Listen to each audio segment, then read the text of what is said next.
নমস্কার বন্ধুরা, আশা করি ঈশ্বরের কৃপায় আপনারা বেশ ভালোই আছেন। গতকাল ছিল আমার জন্মদিন। সবার কাছে এই দিনটা একটু স্পেশালই হয়, আমার কাছেও বেশ স্পেশাল। ভগবানের আশীর্বাদ দিয়ে শুরু করি দিনটা, যাকে ছাড়া আমরা সকলেই বৃথা। তারপরে বাবা মা গুরুজন সকলের আশীর্বাদ নিয়ে একটা ছোট্ট কেক কাটলাম।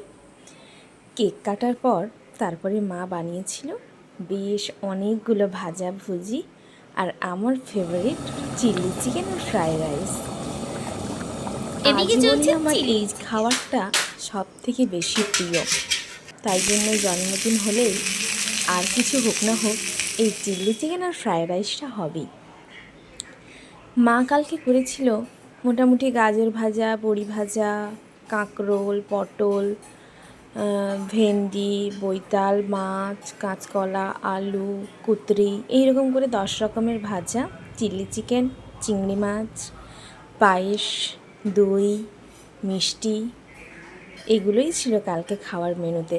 আর আমার এই জামাটাও নতুন, এইটা আমার প্রিয় দিদি মামনিদি দিয়েছে। আর আমার যে কেকটা, ওটা আমার দিদি দিয়েছে। আশা করি সবাই ঈশ্বরের কৃপায় সবাই ভালো থাকবেন এবং সতর্ক থাকবেন ও সাবধান থাকবেন। চারিদিকের পরিস্থিতি পরপর যা হচ্ছে, খুব ভয় করছে আমার।